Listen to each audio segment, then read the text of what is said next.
Good morning. Aloha. All right, day 3, LANPAC 2017, the best day 3 of LANPAC 2017 we'll ever have. So we're in pretty good shape. Hey, for those of you who had the opportunity to listen to Admiral Harris yesterday, he made lots of good points. For those of us at AUSA, the important takeaway that we had from yesterday is that the commander of United States Pacific Command declared AUSA as the armiest of Army organizations. And I have the t-shirt to prove it, all right? The Army, there you go. So we feel pretty proud to be the armiest of Army organizations. General Brown, as just a reminder, tonight is Game 5. The Cavs will defeat the Celtics and win the Eastern Conference Championship and then move on. LeBron will not be denied. For those of you who are still aspiring to participate in the Army 10 Miler on 8 October, I checked the website this morning. There are still some open registrations available. My guess is that those will close out sometime today. So if you are desirous of participating in the Army 10 Miler, go to army10miler.com and get your registration in. I think we'll be in pretty good shape. And then one last shameless plug for AUSA membership. If you noticed yesterday, there were lots of young soldiers that were participating, had the opportunity to come visit, share in the experience here. If you think that's important, we do think it's important to reach out to young soldiers. One of the ways that we're able to do that is by your membership. So again, I would encourage you to stop by the membership table, see Miss Christine Lathrop there, and she'll get you signed up, and we'll be able to move forward. After 2 great days of LANPAC, we have a third, even better day, if that would be at all possible. So welcome to that. And our first panel this morning is Empowering the Team, Leveraging Leadership and Mission Command to Maximize the Human Dimension. Our panel chair this morning is Lieutenant General Tom Vandal, Commanding General 8th Army and Chief of Staff of Combined Forces Command. And our chair this morning, the panel moderator this morning, Lieutenant General retired Frank Wiercinski, well known to this audience, Senior Vice President, Managing Director of the Asia Pacific Cubic Global Defense, and of course, a former commander of United States Army Pacific. Please welcome this morning's first panel.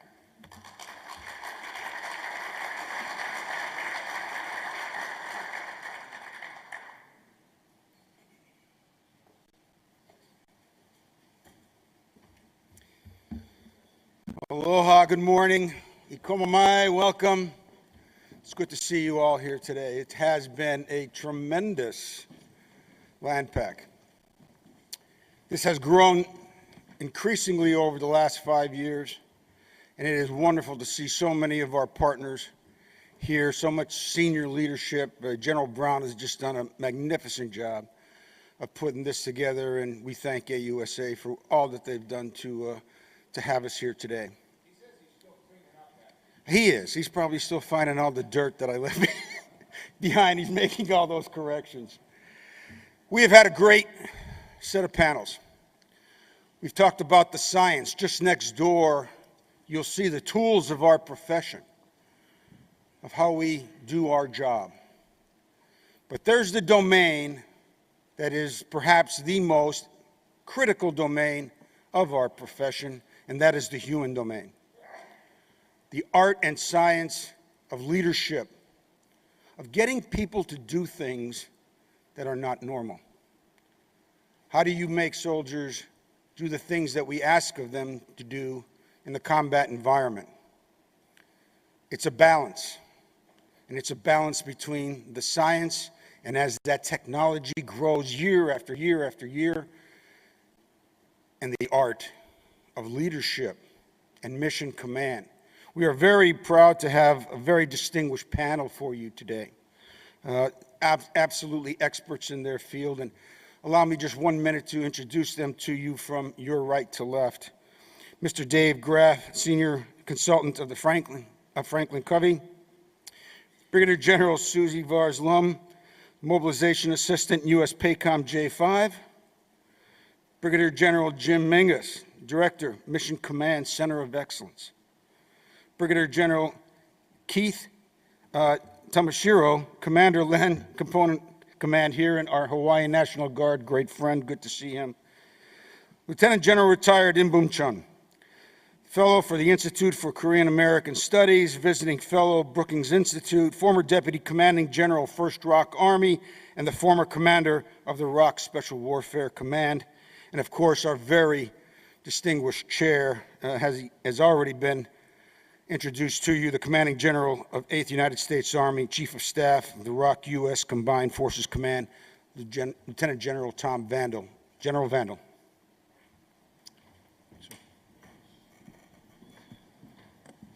Aloha. Good morning, everybody. First off, General Ham, sir, I'd like to thank you for your continued leadership for our Army and certainly for the leadership you provide the Association of the United States Army. General Brown, thanks for sponsoring this and putting this together and the opportunity for us all to come over and share some ideas and some thoughts. Today's panel is really focused on leveraging leadership and mission command to maximize human dimension. We've got a great panel that's going to cover the entire spectrum, starting from the human dimension and also covering some of the science aspects, the C4I as well, and then we'll wrap it together with General Chunanban and myself, tying it into the Asian Pacific, and I'll specifically cover a critical combined alliance, and that is the ROK U.S. Alliance. So without further ado, I'd like to go ahead and turn it over to our first panel member, and that's Mr. Dave Graff. Good morning. As we've been working quite a bit at Franklin Covey with and throughout the Army, we found interesting as we've been looking at this mission command philosophy and the principles behind it, the concept continually comes up in all of your doctrine around trust, the importance of trust. Trust is the bedrock of our profession, trusted professionals, and so the word trust comes up a lot in terms of the foundation to everything that we do, everything that you do. And so as we look at the principles of Mission Command and how that works, one of the things that it's interesting that we find as we go and we talk with folks about this concept of trust is, so how do you do it, right? How does trust become a part of our day-to-day activities like the other things that we do? And we find a lot of folks they understand it. A lot of folks read the doctrine. We see the posters. We understand the principles of trust, but yet we lack the ability sometimes to understand how do we actually do it. And so that's part of what I'd like to just share with you today is the ability that we've learned of how do you do that? Because at the end of the day, the mission command philosophy will be successful or it will fail based off of the levels of trust that individuals have in each other, soldiers to soldiers, the trust that soldiers have in their leaders, and the ability to understand intent and the boundaries that are set from intent, and how do we operate in an environment that is fast-paced, changing continually, and be able to be agile and adaptable. So to do that, of course, the doctrine says that we need to have individuals that have high character, have high competence, and are highly committed. So as you can see up on the slide, when we talk about trust, again, it's interesting that at the very center of this arch, as I would like to believe that it is this thing called trust. And if you take that out, the whole system falls, the whole system fails. So we understand that. So how do we do that? How do we build this trust between soldiers and trust between soldiers and their leaders so that we can operate in this intent? And we found that through a framework of three critical components. First, we have to have a framework to understand what trust is. We define it. We defined it as character, competence, and commitment. But then how do you do that? And how do we actually work on character in conjunction with the other two components? How do we work on commitment in conjunction with the other two components? So they're not separate, they're all together. And we find that as individuals, as leaders are trying to do that, they're struggling. struggling with the how. There's no question about the what it is and what it is that we need so that we can be successful in our Army profession to be able to accomplish the mission throughout the Pacific, throughout the world. So we know that this concept of how is where we find ourselves at a loss. So we found that by having a framework, a language, and a process, very, very simply, can help people to begin to learn how to move forward in terms of their behaviors. We have a statement that it's interesting that you cannot, and I'll plug in several statements associated, but you cannot legislate your way out of, you cannot talk your way out of, you cannot hope your way out of a result that you've behaved your way into. And so as you look at our ability today to accomplish the things that we need to and the gaps that we find, in a very real sense, it's associated to behaviors. And all the training in the world, we can't train behaviors out of people. We can take the training and through an implementation and a coaching process begin to hopefully institute new behaviors. But the only way that you can change the results that we're currently getting, and so if we're moving to this mission command philosophy, then we've got to understand the behaviors that are required to help us to move in that direction. It's not just a training component. Everybody in this room has been through hundreds of hours of training over their careers, and in some instances it was great training, some great ideas, but then I went back and found that it was just too hard to implement, and so we went back to our old ways. So if we really are sincere and want to move forward and we understand this concept, that is a good concept, this concept of how leaders will begin to lead in an environment that's going to be so critical, the ability to make decisions quickly at the lowest levels to accomplish the mission that we need to accomplish, then we've got to get deliberate about the behaviors that are required. So that's part of the process that we know that's important, that as we work with, is we've got to look at the behavior. So one of the things we've been able to do at Franklin Covey is clearly identify 13 behaviors that are critical to high trust leaders. And in those 13 behaviors, if at the simplest level, if individuals can begin to practice those simple behaviors, much like the Army values, right? If we looked at the values and the behaviors required to exhibit in the Army values, how successful could we be if we just had folks that just truly understood and lived and behaved in ways that were in alignment with the Army values? So that's really the essence of what I believe is the foundation to all the conversations we're going to have today. And what you believe are all the foundations to all the conversations today is this concept of trust. That we need to move from a legal, behavioral-based organization to a more moral-based behaviors in our organizations. And to do that, it's going to take work, and it's going to take effort, and it's going to take time. And one of the things that we found is that everybody in this room has a plethora of extra time just laying around. And so where do you find it? I had one senior leader say to me, he's like, this is a good concept, but I just don't have time to work on this. We're too busy. And then I just basically quoted back your doctrine that says, trust is the bedrock of our profession. And if it is truly the bedrock of our profession, then why would we not put time and effort into building that capacity internally first, and then externally into my teams and then throughout my organizations. So that's all I have. Thank you very much.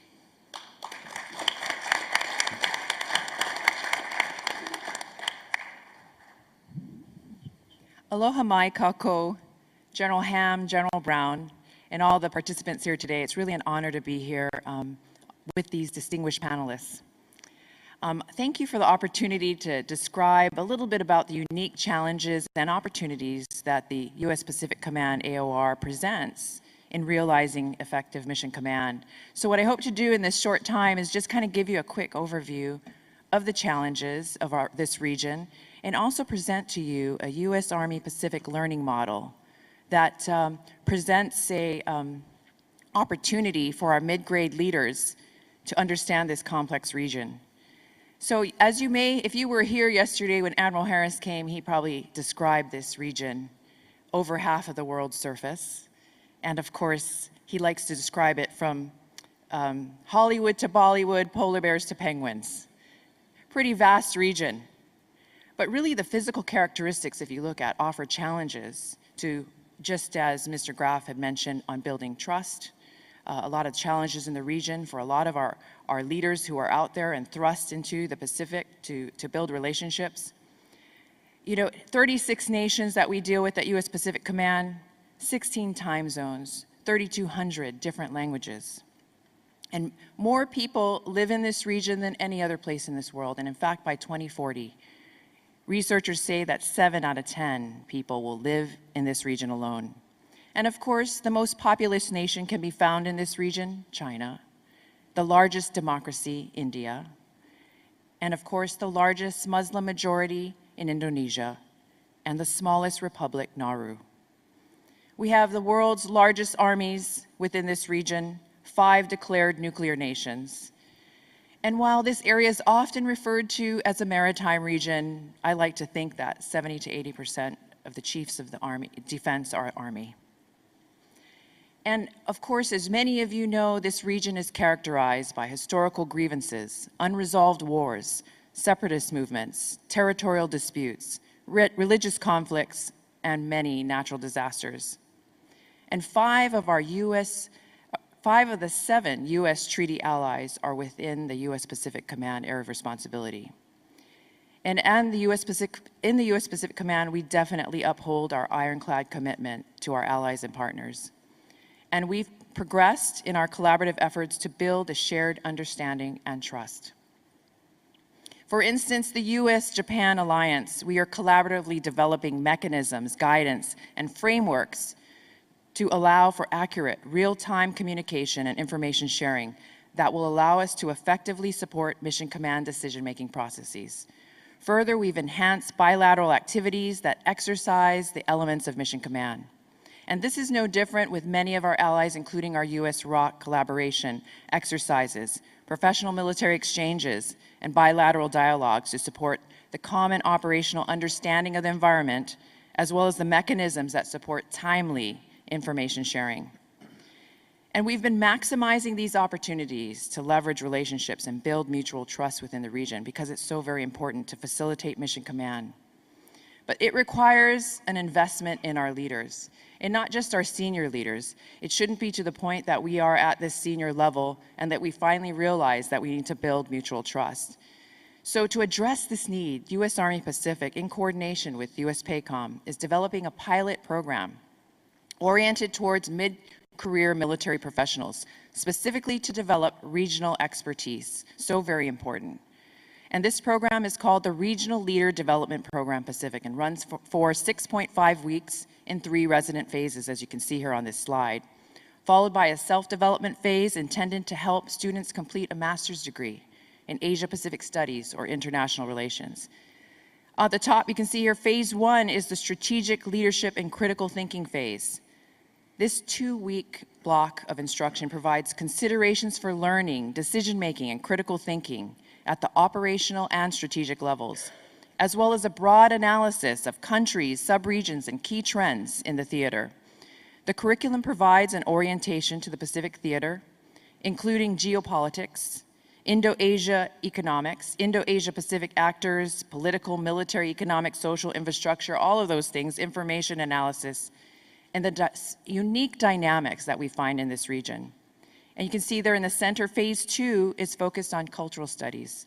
Students receive 2 weeks of master's level academics focused on the Indo-Asia Pacific.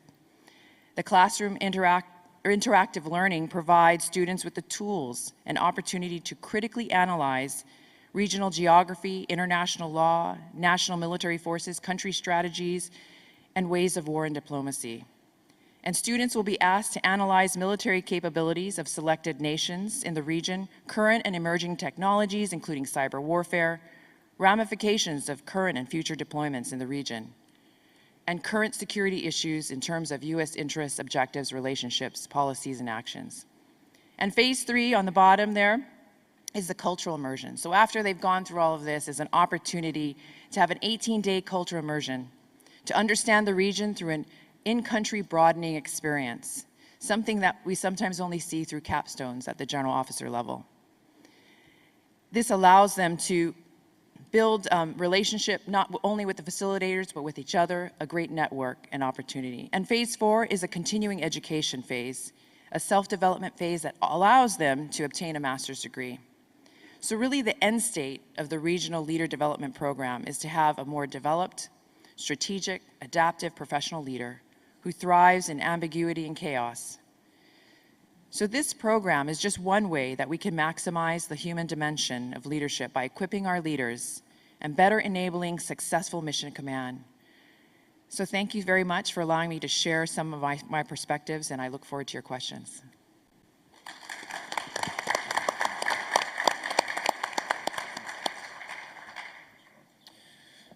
Well, good morning, and it's good to see everybody. General Ham, General Brown, thank you for the invitation, and for everybody that's here today, it's great to see some old friends, and this is my first trip here, so pretty excited to be in. I don't know how you get anything done. Every time I walk outside to get a cup of coffee and you look at the water, I don't know how anything gets done here in Hawaii.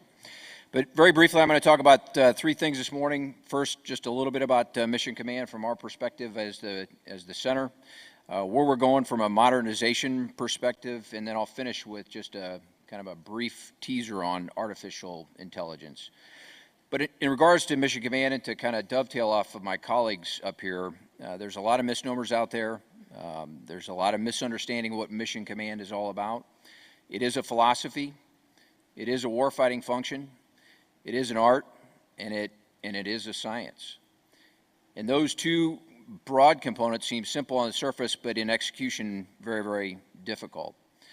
And what I would offer to help try and simplify that is, and General Brown had this on one of his slides the other day, just think about the 6 principles of the philosophy, which is, in my mind, really kind of the art. But it's teams, it's intent, it's empowerment, it's trust, and then it's the risk. And if you think about those in the sequence in which they're kind of laid out in doctrine, it makes a lot of sense. You first have to build teams. You have to have, from a very broad perspective, have shared understanding and where you're going. And from there, you can kind of establish the left and right limits in the intent. And from there, you can begin to empower. And if you're going to empower, you have to trust. And because we're humans and we make mistakes and things happen, you have to be able to accept risk. And all those things are inextricably linked. In terms of the warfighting function, though, that's where the complexity, that's where the science is. It involves so many different things, and it's, oh, by the way, it also is the integrator of all the other warfighting functions that are out there. But it's the planning, it's the military decision-making process, it's the procedures, it's the processes, and what we always get hung up on, and that is the network and the complexity of the network. But what I would offer to you is, until you master the warfighting function, until it becomes almost an intuitive process, you heard General Wesley talk about this the other day, you will never really realize Mission Command because you're so mired and drilled into trying to make the warfighting function work. So one of the things that we're working within TRADOC and within the Mission Command Center of Excellence is we're trying to make that network a very intuitive, simple, protected, and all the other attributes you can think of that you would want from your network to, as you heard General Perkins speak yesterday, to enable Mission Command. General Flynn was with us last fall. We held a tabletop exercise at Fort Leavenworth where we kind of looked at the Mission Command requirements by echelon, from echelons above brigade or ASCC all the way down to battalion. And we war gamed it against 3 different scenarios. One was a PACOM scenario, one was a UCOM scenario, and the other was a CENTCOM scenario. And there were 5 big things that kind of came out of that in terms of what's driving our modernization efforts. You heard Larry yesterday talk about, hey, why can't we take our stuff like you do with your cell phone, plug it in anywhere in the world and charge it, and it just works? Well, until we converge our networks, until we converge our data centers, until we fix our identity problems, until we go to a cloud-based and a software-defined environment, we'll never be able to do that, and that is exactly the direction where we're headed. How many units, organizations out there? The next one is network extension and augmentation. How many organizations that are out there have ever operated within the doctrinal distances or geography that we've kind of defined within doctrine? It doesn't happen in this AOR. 3-4 ABCT in Europe right now is operating from Estonia to Bulgaria. Their mission command systems were not designed to do that. So short of satellite, and beyond line of sight, we've got some challenges there. So that's one of the others. Synthetic training environment. General Perkins talked about that is the revolution in training going forward. Synthetic training environment, being able to train anywhere, anytime, whether you're in a room or in the field, using the same network and the same systems just like you would, is critical to this. The common operating environment is the next one. If you think of phone, a tablet, a PC, a common operating system, a common computing environment with unique applications that ride on top of that versus the 17 disparate ABCS systems we have right now is where we're trying to go. And then finally, agile expeditionary command posts. If you've been to a CTC, if you've been to a command post lately, they're unwieldy, they're unmovable, they're not expeditionary, and so we are working very, very hard to bring back online the ability of a Lego-like, scalable, agile, mobile command post for our Army going forward. In my last couple of minutes, if you could bring up the one slide I have here just as a teaser, and that's artificial intelligence. You think of that common operating environment that I just described. Information has always been power, but for the last 1,000 years, the rate of information increases has been pretty steady until 1969, when the Internet, World Wide Web came on board, and it's been exponential since then in terms of the rate of information available to anywhere, anytime in the world. But with the advent of nano and some of the other computing technologies that are out there, the amount of data that is going to be available to everybody will become viral. And so if you think about the how we take in information, and you can see the cognitive hierarchy kind of chart, I could make an argument that because there is so much in our visualize, describe, direct kind of paradigm, many, many times we go straight from information to the decide. We never really develop that true understanding. And so as we think about our common operating environment and the tools that are going to help us make decisions, machine learning and artificial intelligence that is embedded within that throughout in that entire decision cycle, and as new information comes in, helping humans make decisions faster, I think is going to be critical going forward. There's many that are out there that will profess that the last 100 years has been about values in oil. Some say that the next 50 years will be about big data and information, and he who can harness that first will probably dominate for some time. I look forward to your questions. Thank you.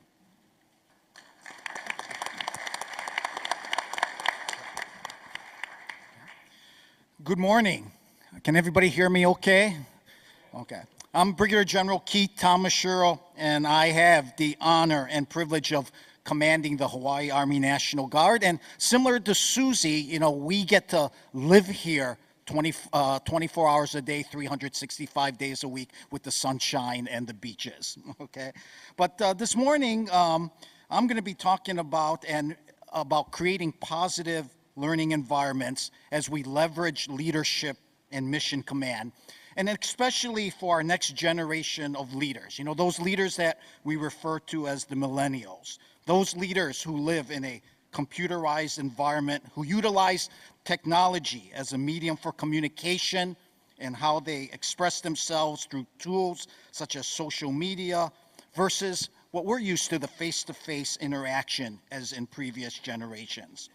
But more so, how do these learning environments that are created integrate with mission command and how it plays into our partnership with our Indo-Asian Pacific allies? One such program that I will be discussing is our current state partnership program.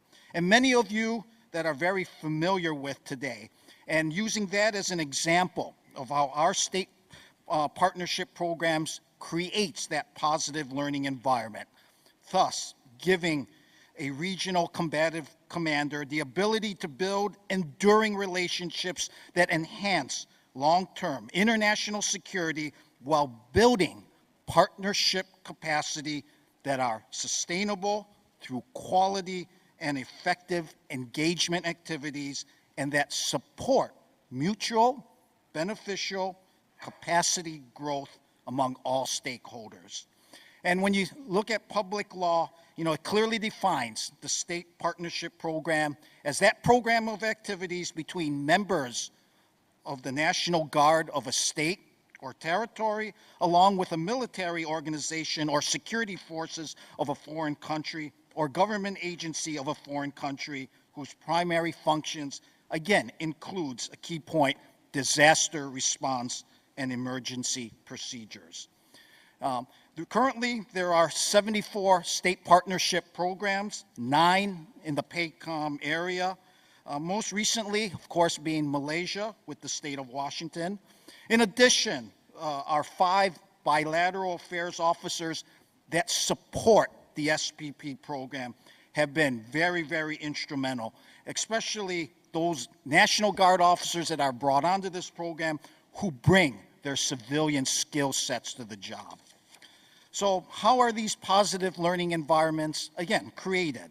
Well, it's through activities such as senior leader workshops, senior leader forums, PACOM security cooperation working groups, capability development working groups, and at the soldier level or airman level, these learning environments are especially created through the opportunity to train with foreign partners through our subject matter expert and exchange program, or SME, small unit leadership mentorship program. In addition, our many community support programs, leader professional developments, medical and engineer activities, aviation logistics, maintenance and safety, and a key part here, integrating and working with civilian agencies, something we need to continue to work on, develop, whether it's the electric companies, universities, Pacific disaster centers, emergency management agencies, and especially when it comes, again, for disaster preparedness and critical infrastructure protection. All of this, again, results in benefits or outcomes as follows. 1, an organized, trained, and equipped force. 2, a demonstration of U.S. commitment to reassure our allies, friends, and coalition partners. 3, an expanding relationship with existing and new partners. And 4, increasing U.S. and partner operational capabilities, interoperability, and capacity.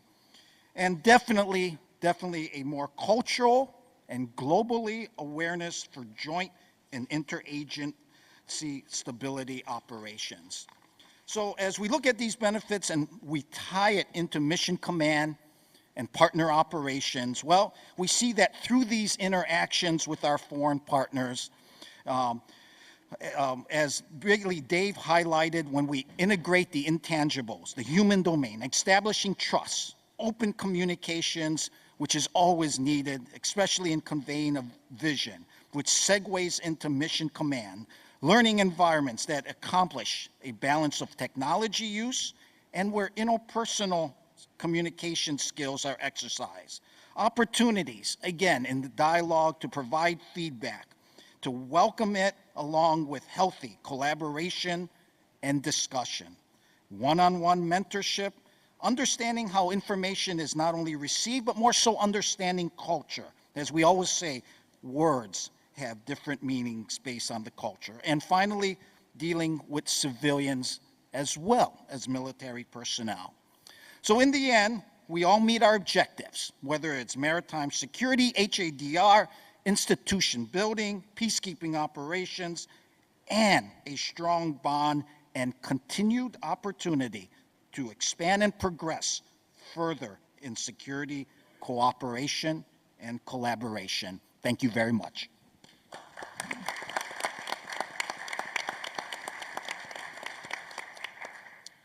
안녕하십니까. So in 1945, the going joke was that there were 3 things that GIs didn't like: diarrhea, gonorrhea, and Korea. Now look at where we are. And as a Korean, I want to thank all of you, descendants of those very GIs who did the very hard missions in Korea. They did their best, and look where it got Korea, a very democratic and modern country. So please be proud of this. I want to extend this thank you to not only the Five Eyes, but to countries in the Pacific, the Thais, the Filipinos who are present here, and to my neighbors, the Japanese, because you are a very important part in where we are today. Today I want to talk about how it is that a non-American, a non-European seize your mission command? What are the challenges to that? So the Koreans have had a close relationship with the United States military for the past 72 years. So we have the trust, and we have the doctrine, and more importantly, we share the terminology. We know exactly what we mean when we say deceit or maneuver or those concepts. But there are still challenges. First slide, please. And that's hardware. So my great boss, General Thurman, who is right over there, in 2013, the Koreans developed a new computer system that they would use with the Americans called the AKJIX, the Alliance Korea Joint Command and Control System. And I was boasting to him and telling him, "Sir, we have this great system. It's online. You should really try it." And so he typed in, "I am General Thurman, Tiger 6" into the auto translator. And this is what the translator came out. Of course, in Hangul, but. So, we weren't quite there. Next, please. So just a week ago, I put the same words into the recent version of AKJIX, and this is what came out. So, we're a lot better, but we're still not there. So this is one of the challenges that we have with our hardware system. And as you can see, we're getting better, but we still need to do a lot to get this system to where we need it to be. The second aspect that I would like to talk about is the human dimension of Mission Command and how it affects us Koreans, as well as probably most other Pacific islanders or countries here. First is what we really lose in translation when we say things are lost in translation. And I want to use the example of the word integrity. Now, integrity in the American military culture, to me, is a very powerful word. It's about character, it's about being responsible, it's about doing the mission, it's about sacrifice, all of the values that a soldier really needs. Well, in the Korean word, it translates into character. It's kind of the same, but it's not the same. So when you're talking to a foreign country and for the most important conversations, you're picking your words very hard. But no matter how you do that, there are things that get lost. So you need to be aware that a certain word does not translate exactly. So it's very important to have a great rapport with your translator and make sure that he or she understands your intent, what you want to say, and what idea you want to convey. So it's an obvious challenge that we have, but I just want to share this with you because I feel it is important. The second aspect of human dimension for me as a Korean, and probably for other non-American countries, is that the Confucius values that we Asians commonly share. And what I mean by that is loyalty to your king, respecting your elders and your parents, faithfulness towards your friends, devotion to your spouse, and those things. Well, these are very good values. But when they are simplified and overemphasized, it really inhibits flexibility, initiative, and asking questions. Now, just the other day, the Chief of Staff of the U.S. Army, General Milley, he said, disobey orders smartly. Now, most of you know why he said that, because it seems he has recognized that our system has become very bureaucratic, it inhibits initiative and so forth. Well, if you look at the kind of values that the Asians have, this confounds the challenges for us, so that when you are trying to lead an Asian coalition, this is a factor that must be kept in your minds, where it's going to be very difficult for non-American or non-Five Eye nations to ask you questions. So you need to build an environment, an atmosphere where this is more readily done. In closing, I would just say that we need to make sure that we recognize and understand these kinds of challenges and do what we can and prepare for the worst. Thank you very much.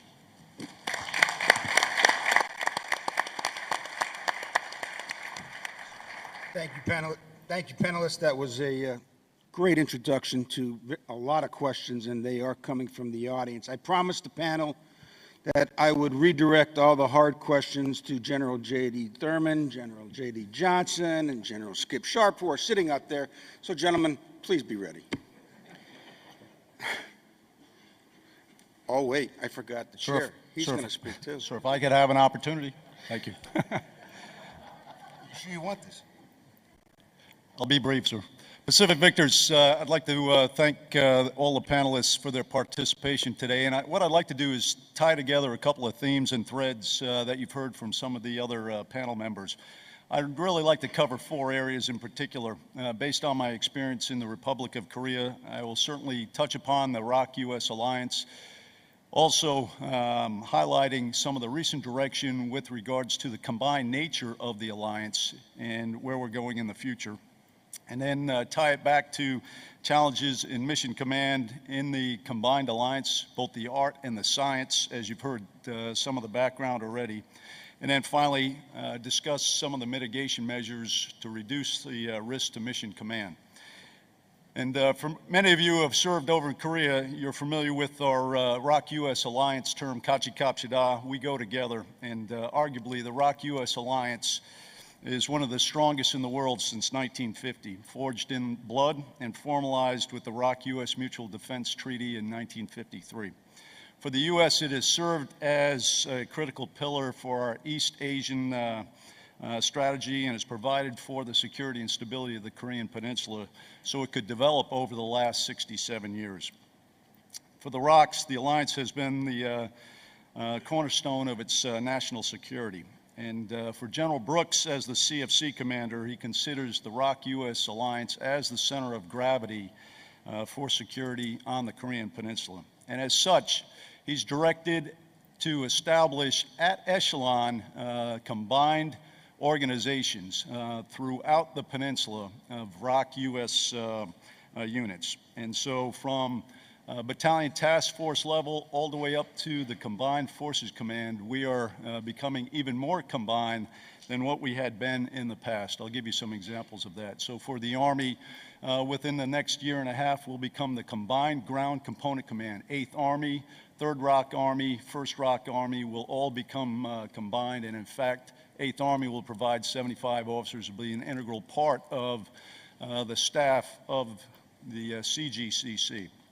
The Air Force, the KAOC, Korean Air Component Command with 7th Air Force, ROK Air Force, and Operations Command have already been combined for some time, conducting combined air operations and applying air and space power to the KTO. For our Marine Corps, the Combined Marine Component Command with 3rd MEF, MAR-4K, and the ROK Marine Corps have become combined and will conduct even more combined operations in the future. For the Navy, Naval Component Command with the CNFK, the commander of the ROK Fleet and the 7th Fleet out of Japan conduct combined naval operations for all of our exercises, and certainly, as demonstrated in the past, we'll continue to push more combined operations. There's a host of other different organizations that are becoming more combined in the future. I'll just touch upon a couple of those. The Combined Joint Interagency Coordination Group Korea for Weapons of Mass Destruction has been established. The Combined MISO Task Force, Combined Joint Task Force Elimination, and recently in July of 15th, the U.S. 2nd Infantry Division became a ROK-US Combined Division. So based upon the guidance from the CFC Commander, General Brooks, what I would argue is that has presented a variety of challenges for Mission Command as you conduct combined operations at echelon. I'll touch upon a couple on the science side. Specifically, As General Chunabun has mentioned, the C4I, the Centrix K versus the Allied Korean Joint Command and Control System, AKJIX, continues to have interoperability problems that we work through, but at echelon creates problems, particularly more at the tactical level, not so much at the strategic. But as you look at divisions, ROC divisions having only one satellite uplink, and below division there are actually none. So that presents some command and control challenges for us as we conduct combined alliance operations. Some other examples of the challenges of mission command with regards to C4I, ballistic missile defense, interoperability. Challenges as we've been working through that with Link 16 and the Link K, which is the ROC equivalent of a Link 16, to ensure we have an integrated air and missile defense. Another example is the ROC US COP. At the tactical level, right now it's all swivel chair. You put two TACs together and they look at the COP and try to piece together one common operating picture. But the bottom line is that requires additional work for us to continue to focus on. And then finally, just something as simple as position location information. The U.S. Blue Force Tracker versus a ROC system, very effective position reporting equipment, they don't interface. And so as a result, you have some challenges, whereas we can track every U.S. Blue Force vehicle and air.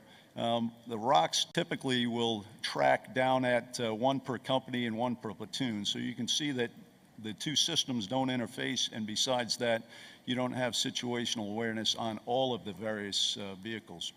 General Chunabun did a great job of reviewing for you some of the cultural differences for mission command, certainly within the combined alliance, but there's a variety, and I'll just touch upon a couple that he's already highlighted. One is the structure. The ROC military structure is much more hierarchical, rigid, and structured than is the U.S. in many regards. Rank matters in multinational operations, and in some instances, a U.S. 2-star can have challenges gaining access to a ROC 3 or 4-star, so rank really does matter as you conduct combined operations between the U.S. and the ROC. For the ROC commanders with regards to mission command, the ROC officers articulate clear commander's intent, but they expect very little deviation, while as the U.S. expects initiative that should be taken by subordinate commanders. As long as they understand the overarching intent, it allows them the latitude to be able to accomplish that mission. It's much more rigid adherence to the guidance from the commander with regards to the ROCs. ROC subordinates, the commanders do not practice subordinates exercising discipline and initiative, and in some cases they don't feel empowered to do that. And so as you look at how you conduct combined operations, and arguably that is not peculiar to the U.S. and the ROC, I would argue that it is peculiar to the Western culture versus Asian culture, and how we approach such things as mission command. It presents its own unique challenges. So I'll just close by highlighting a couple of things that we've been implementing in order to ensure more effective mission command as we become more combined on the Korean Peninsula. One is building cohesive teams. Team building is absolutely critical, as we know, in every organization throughout our Army, and that certainly is applicable across combined operations. So building strong interpersonal relationships and investing the time in those relationships are absolutely an integral part of having effective mission command. Social events provide the forums for where a lot of these relationships are formed, where people have the opportunity to speak frankly, develop that relationship, so when those tough issues come along with regards to how you execute mission command, you already have a pre-established relationship to work through that. I know with all of the multinational experience that we have in the audience and what we've learned in working in CENTCOM, it's equally applicable across the Pacific as well. Creating a shared understanding, absolutely crucial to understanding how you're going to accomplish the commander's intent, whether that is a ROC commander or a U.S. commander. but ensuring that that intent is well articulated and described. And as General Chunabun has conveyed, and a lot of times it gets lost in translation. So you must spend the time, particularly for any kind of combined operations, in ensuring a thorough understanding. And do vet each of your translators, because a lot of times what you think is a appropriate translation, what you will find in our case, because a lot of times we have KATUSAs, Korean augmentees to the United States Army. They are absolutely great English speakers, but they speak very little military. And so what happens oftentimes is it gets lost in translation, that which you're trying to convey for intent.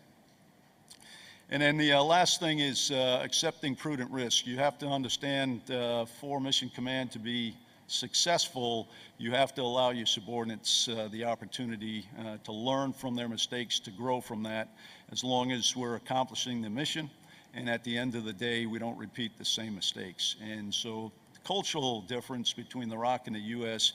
is more tolerance for that. And I think as we conduct more combined operations in the future between the ROC and the U.S., that common appreciation and understanding of Mission Command, I think, will continue to evolve and develop. So with that, I think what I'd like to do is turn it over to our moderator now, and we'll go ahead and proceed with the Hey, question. Tom, those were, I will just say this, those were jewels of points, not only for your engagements with our ROC counterparts, but I think for every commander, and Bob Brown is shaking his head very well, for every commander who has to do engagements in an AOR, those were some precious jewels, and I hope you'll share them continues with everybody. Great job, and sorry. The questions are coming in, and we appreciate them very much. And the first question is for Brigadier General Menges. At the Mission Command Center of Excellence, a lot of effort is spent on the network. How does the Mission Command Center of Excellence get after the human dimension of Mission Command? Not the technical side, but the ability to build trust, accept prudent risk, and improve shared understanding. When I figure that out, I'll let you know. But yeah, we call it the 95 and 5 rule. When I work for, and we've just kind of use that a little bit different, but when I worked for General Crocker many years ago, he used to go around and talk to young leaders and say, 5% of the people in your formation will take up 95% of your time. And if you don't figure out a way to counter that, as soon as you get rid of that 5%, they'll get replaced by another 5%, and so you'll never get anything done. Well, it's kind of the same thing with the network. Everywhere I go, I want to talk about the human dimension. I want to talk about Mission Command. I want to talk about the philosophy. I want to talk about what are we doing in doctrine and leadership development, and everybody just wants to talk about the network. So we have the 95 and 5 rule too, and because technology and the rate in which it changes, as soon as it gets fixed, we're going to have to fix it again because so it's almost the same. But a lot of folks don't understand. General Brown obviously very familiar with this, but the Center for Army Leadership, the Center for Army Profession and Ethics, the Combined Arms, or the Center for Army Lessons Learned, all follow underneath the Mission Command Center of Excellence. So we actually, in spite of what you hear out there, we spend a lot of time talking about character development, talking about leadership, talking about the human dimension. How do you bring all those things together? And one of the big initiatives that we have that you may or may not have seen, it's been out for worldwide staffing here for a couple of months, but we are about ready to send to General Perkins next month the character development strategy. And inside of that, if you think about the Army, in fact, John Vermeesh, if you were at the Senior Leader Forum in December with the Chief Staff of the Army, John Vermeesh unveiled the big, broad components of the character development strategy, which is very much and intricately linked to leadership and Mission Command. Army, our profession, anchored in leadership, character to competence and commitment, culture, identity, and climate, and the components therein. Those have all been around, but the way John and CAPE has kind of crafted this going forward, and when we implement, which is what this next year will be about, instead of it being its own thing out here, it will get inculcated into everything we do, from PME to the operational force to doctrine, etc.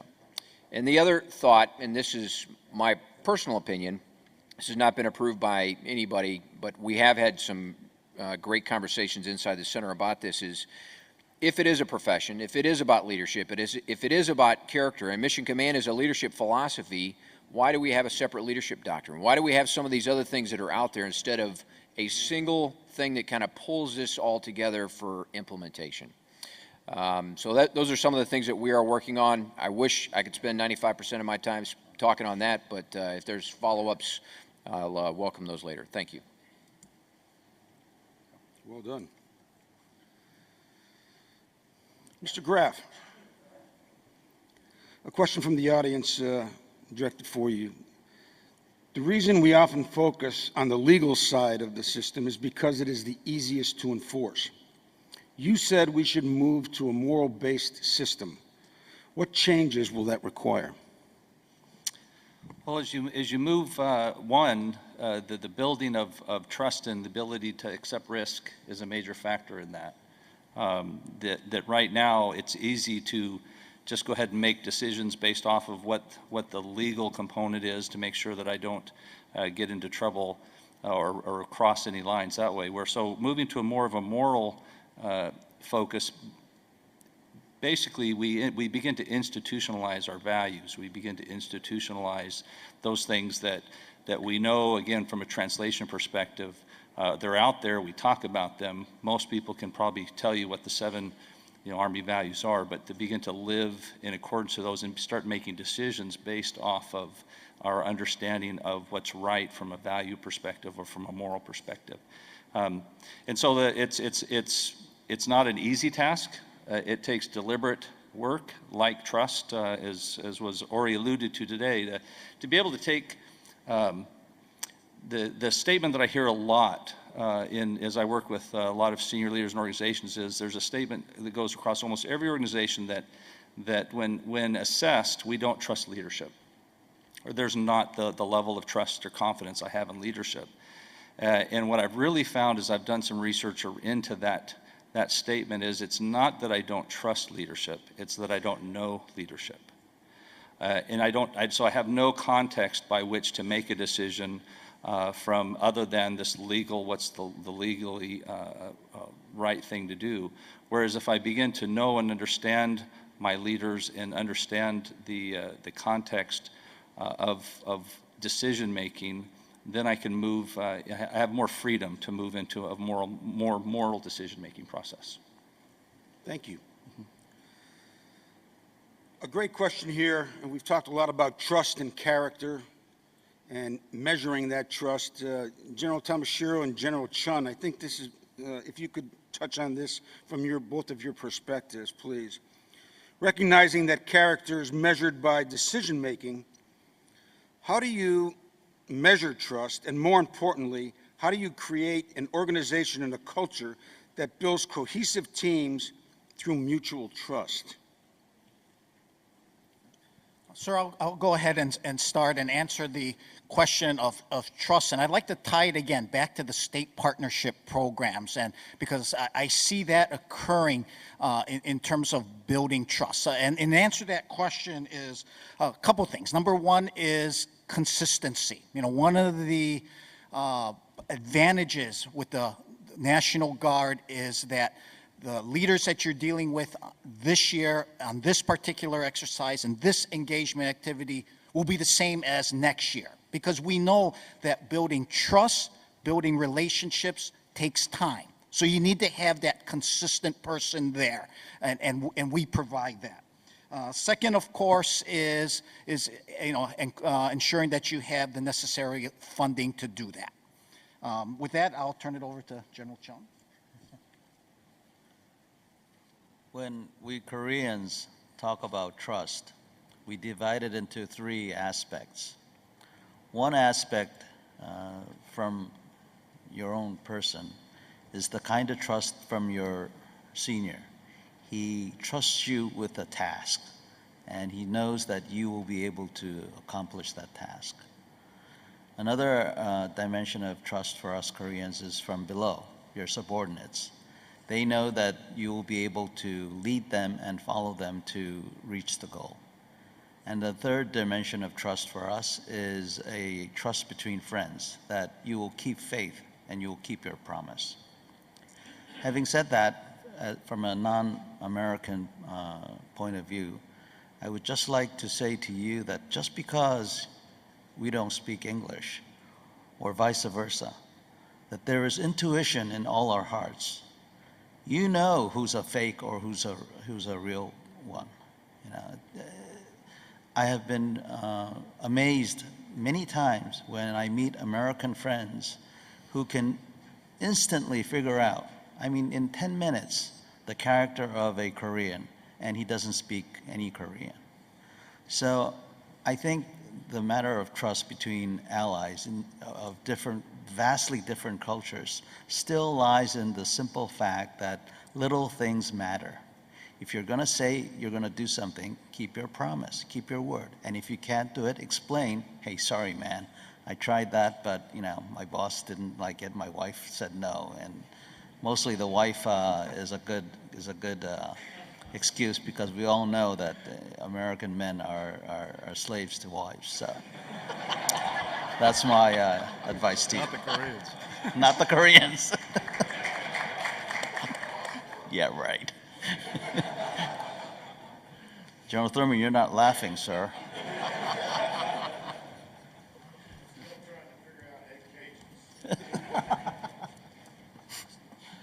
Sir, can I just interject a Please do, please. So one of the things that, and we've been measuring this for quite a while, if you talk about how do you measure trust, it is found in speed and cost. And there's a direct correlation to organizations that have high levels of trust. They get things done faster and it costs less. Whereas, and then on the human side, the human dimension side, we measure it in terms of joy and energy that is found in the humans. And so as you look at that, that's, you know, you measure that in employee engagement or in all kinds of different assessments. But really when it comes down to it, it's in speed and cost. And in terms of ours, it's a dollars cost, but it's also a time. And so you can measure with an organization that has a lot of low trust, for example, spends a lot of time in meetings. They have meetings to have meetings and because they're trying to figure out within that time frame of what the heck we're supposed to be doing. And so there's a lot of, we simplified it that you measure trust in terms of speed and cost. Thank you very much. Sir, and not to belabor the point, but if I could just Please. add on to this, how to build mutual trust, because there's a program out there that I'll talk to most in this room probably familiar with, but have we really embraced it as an organization? That's to be determined. Trust being the bedrock, but it has to be both ways, both from the bottom up and the top down, otherwise it doesn't work. And when Sergeant Major of the Army Daly unveiled the Not in My Squad initiative, I was pretty excited about it. Having spent a lot of time in the Ranger Regiment, I always just ask myself the question, why does a Ranger at 2 o'clock in the morning, when he's probably had a little bit too much to drink, make the right decision or the wrong decision? Many times he'll make the right decision because he loves the organization that he's in. It has the right climate, it has the right culture, and it has the right level of environment that he does not want to mess that up. He loves being in that organization. Now, how do you promulgate that across the Army? And I would argue that Sergeant Major of the Army Daly's initiative, Not in My Squad, and you can argue about the eaches of the program itself, but the essence behind it, whether it's in a tactical environment or a garrison environment, there's a lot of power to that as we bring this component of trust from top to bottom and the other way around. Please, Tom. Just one other comment that I would make based upon the combined operations that we conduct over in the Republic of Korea, and that is you measure trust sometimes by the amount of soju you consume with your Korean counterparts. What I really mean by that is the social setting is very important, certainly within the Korean culture, and spending the time, a lot of times we get fixated on business and operations, and we want to cut to the chase. And quite frankly, the time spent and invested in building that relationship, just the same as it is in the Mideast culture as well, but building that relationship of trust, a mutual trust, allows you to work through so many different challenges, very complex challenges that otherwise, if you didn't have that relationship, you just could not resolve. And so I would just tell you it's a very important component for trust. Thank you all for a great response. General Chen, I'm not sure about being a slave, but when I was on active duty, it was very obvious to me with my wife that there is civilian control of the military. And now that I'm retired, I'm convinced of it. So, General Varslam, so many questions have come up for you. I'm going to try to combine as many as I can, but a lot of questions about the Regional Leader Development Program. And let me just try to summarize here and perhaps let you try to attack these because they're really good, really great questions.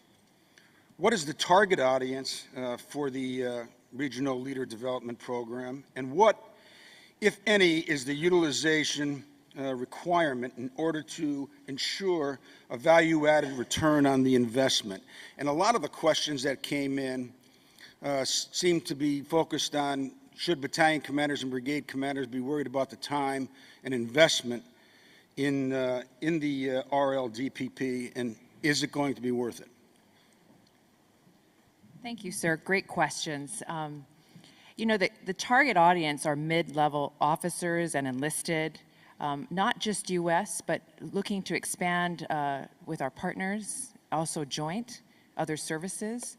Now, I know that's a lot of time, and so we're willing to invest that time when we go to Capstone. General officers go to this, but yet the people that we rely on these engagements, if you think about it, are our captains, our majors, E7s, E8s. We ask them and expect them to do things, particularly, as I mentioned, in this region, 36 countries, different cultures, as was mentioned here, and a lot of possibilities of misinterpretation, and yet we rely on them to come into this region, newly assigned to US PACOM or USERPAC, and here's the exercise, Cobra Gold, go for it, with not a lot of direction, and we expect a lot out of them.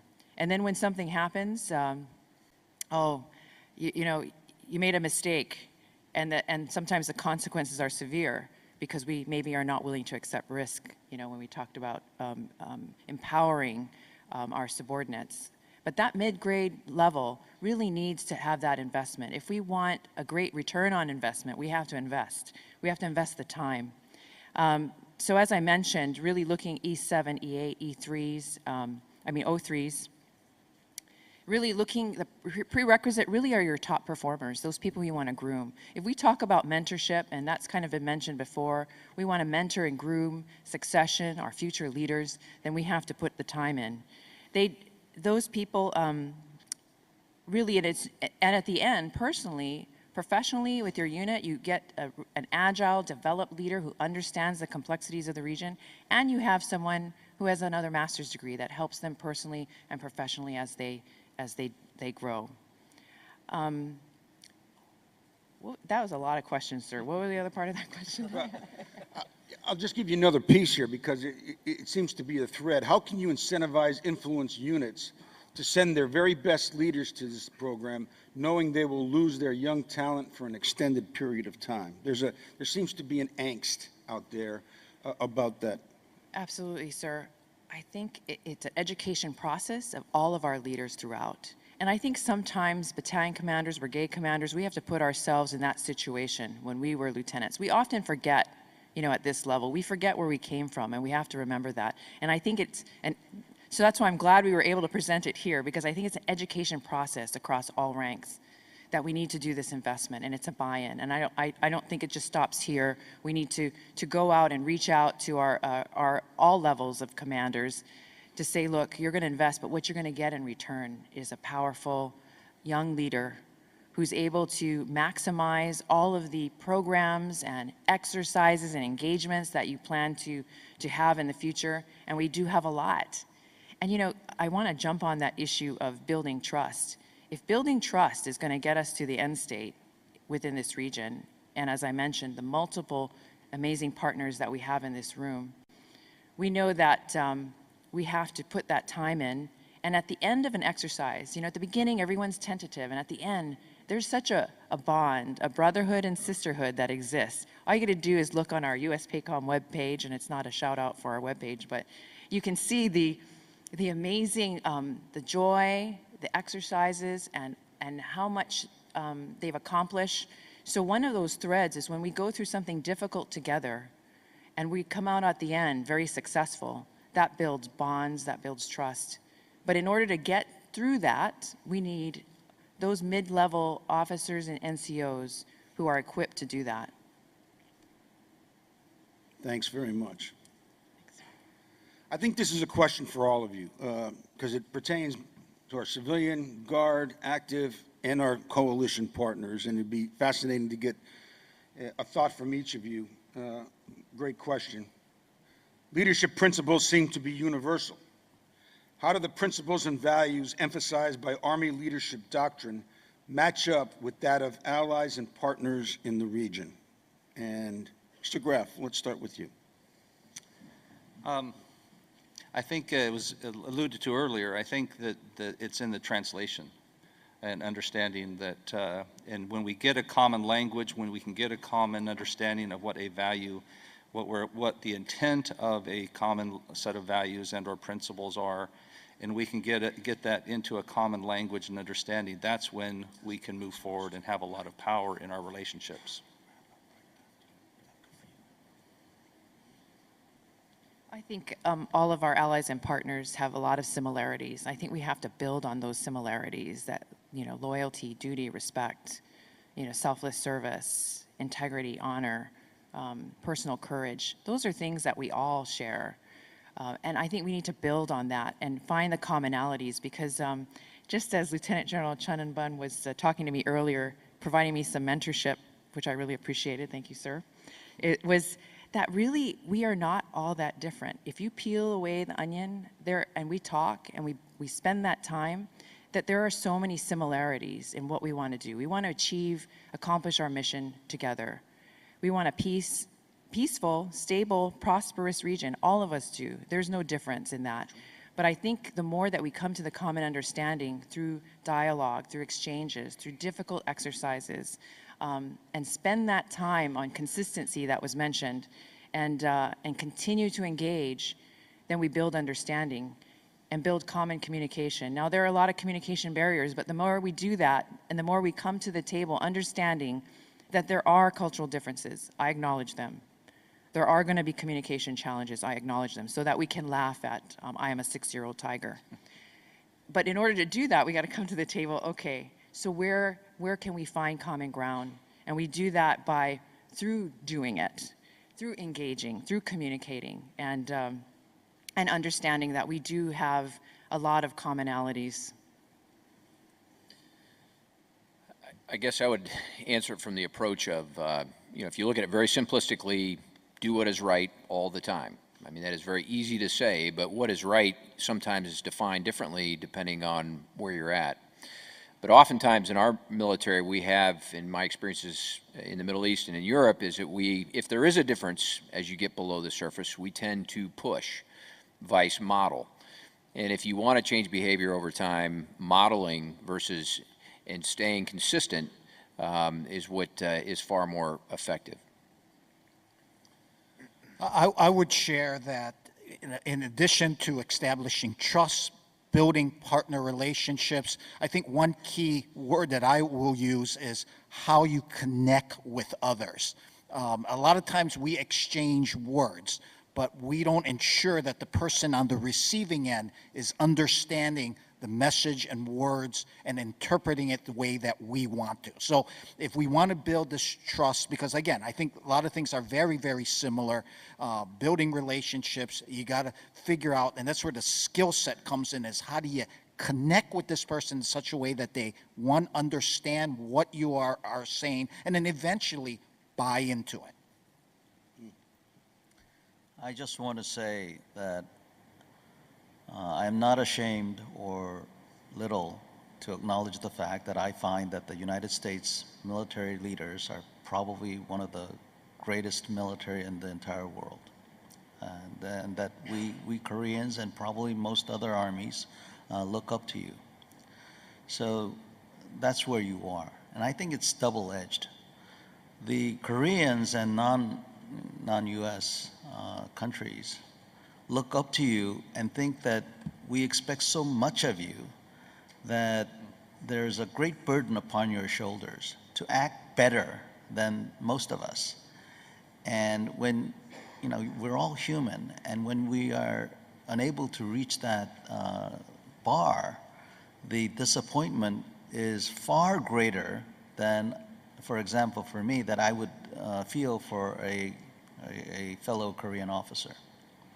So this is where I think that every American officer or NCO or soldier needs to realize that because he is an American, that he is looked up to, and because he is looked up to, he has a greater responsibility than anybody else, and that's your fate, your karma. Well, that's a good point, General Chonabun, and it's equally applicable, I think, to how the American public perceives the military as well. But I would just answer the question by talking about, despite the cultural differences that present challenges in any combined operations to achieve a mutual understanding, I think it really goes back to consistency in the values and principles that we represent and our counterparts represent. And the key to me is the consistency in that behavior and how it manifests itself in our combined operations, in our combined relationships. And I think as long as we adhere to our principles and are consistent, whether agreed upon or not on a particular or point of disagreement, ultimately you can resolve those things.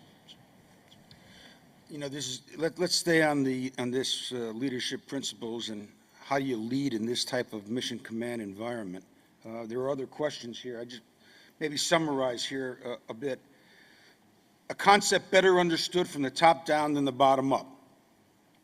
Subordinates, particularly those at the lower tactical levels, feel that leaders checking on them after communicating mission and intent demonstrates a lack of trust. Is this a misunderstanding? Is it broadly recognized? And if so, what is being done? Please, Tom. Okay. That's a great question. One, both as a division commander, as 8th Army commander, I would engage with company commanders, first sergeant, spend a lot of time during the course that we would do quarterly with them. And this point of discussion would come up time and again. And I think it's an important one because there are some perception differences depending on where you are within that chain of command. And the perception in some cases at the junior NCO, mid-grade NCO, and junior officer level is that mission command gets perceived as, in some cases, micromanagement, or the other extreme, it is free reign, you do what you need to do and accomplish the mission any which way. And what I refer to them quite often is if you have first platoon and that platoon leader is brand new with a brand new platoon sergeant, you might be perceived as being more of a micromanager as a company commander because you are providing more commander's intent and more specific guidance because that trust yet hasn't been established because it's a new emerging relationship. And secondly, is that particular leader's capabilities is still unknown. So you do provide more intent. While is in 4th platoon, who may have been there for a year and have a very experienced platoon sergeant, understands intent, you've worked together, you have mutual trust, and can convey that. And so I think in some cases, some of our junior leaders see it as black and white, and what I see it is it's applicable, and there's a spectrum of how you apply mission command, depending upon the experience of both the leader and the subordinates, and ultimately it is the art of mission command of how it's applied. Great answer. Please, anyone else? Sir, if I Thank you. I would just say that for us Asians, for Koreans at least, that because of the challenges that I mentioned about language and culture, that that kind of checking up, as it was referred, it would be accepted as guidance.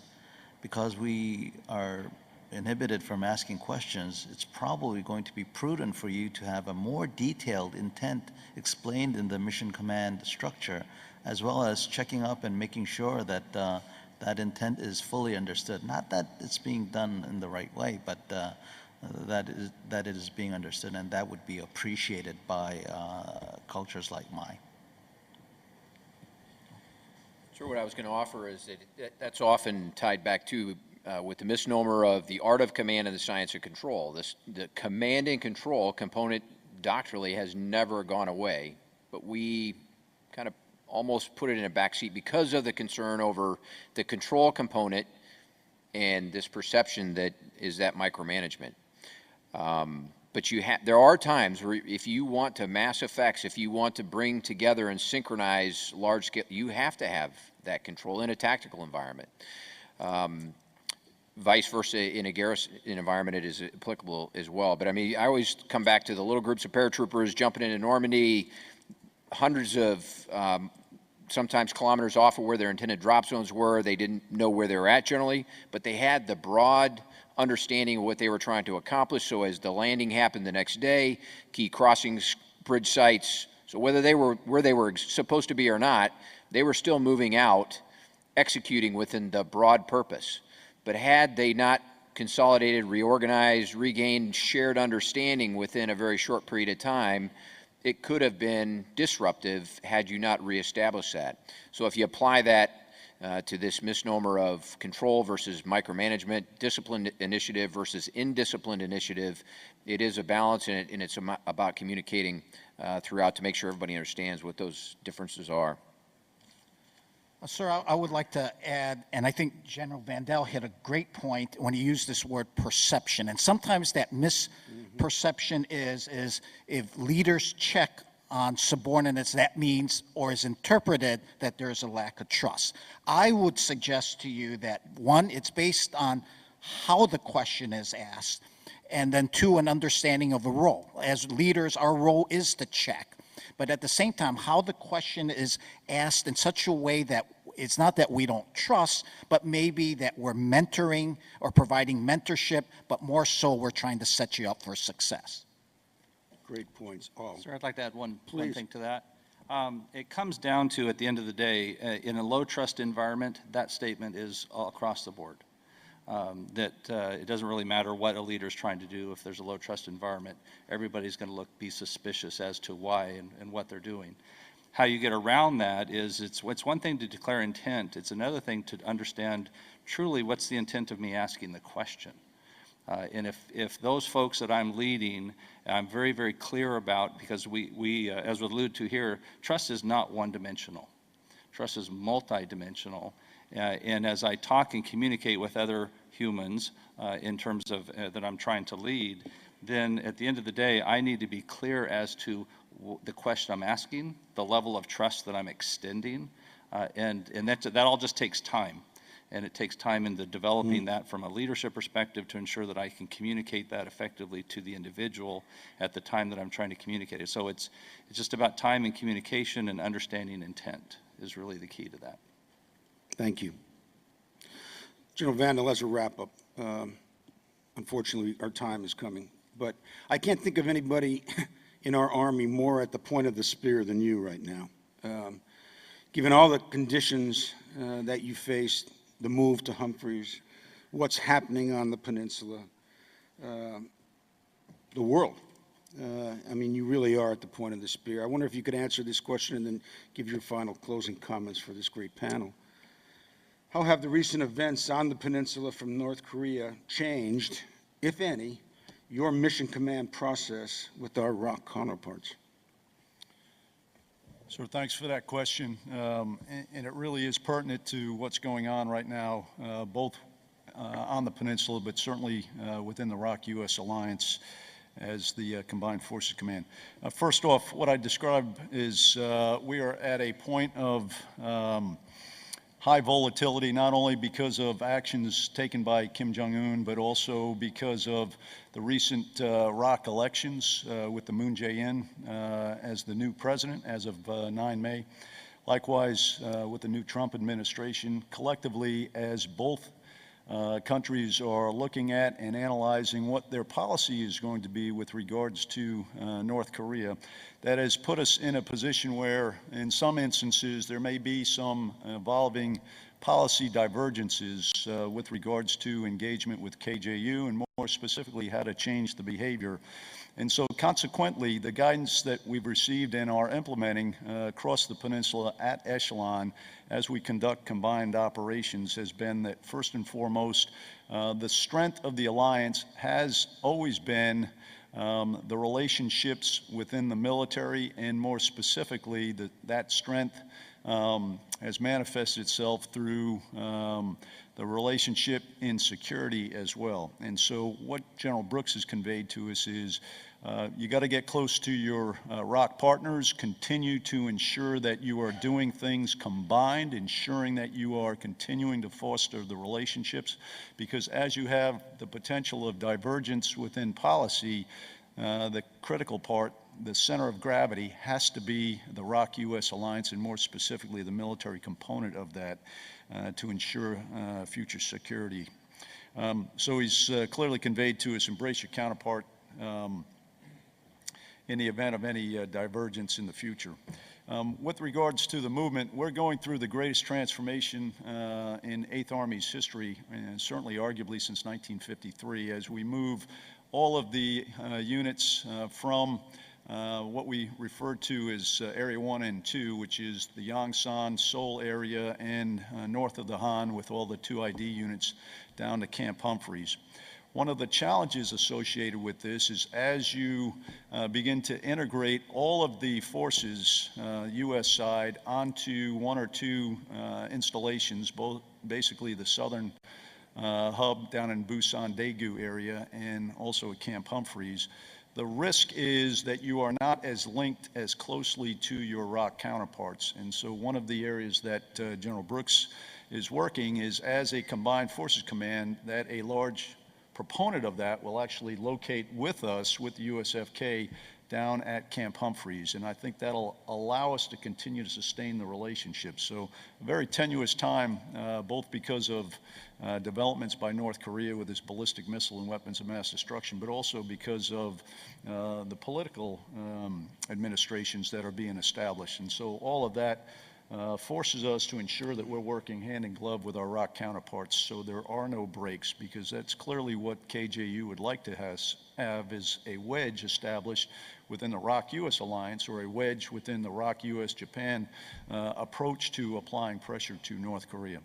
And so with that, we've got our work cut out for us, but I have no doubt my good friend General Chonabun and all of our ROC counterparts are all about going about this together as Kachi Kapshida. I'd like to thank all our panelists for really some great insights and perspective, and the flood of questions, quite frankly, would certainly be reflective of the fact that Mission Command is first and foremost on many of our minds. It is an area that, though we've had around doctrinally for quite a few years now, frankly, many units and many leaders continue to wrestle with both the art and the science of Mission Command. But if we're to be successful, it clearly requires us to have a common understanding from top to bottom of every organization of how we implement and how to make our unit, our Army, successful. So thank you very much, sir. Fantastic moderator. And how you cut through all those questions is beyond me. Coming from the commander of 8th Army in Korea, I just want from all of us, thank you for your leadership. In these times, all of you, to be in uniform, to provide, and out of uniform, and to provide the leadership that you do in these tenuous times is outstanding. Ladies and gentlemen, please give this great panel a round of applause.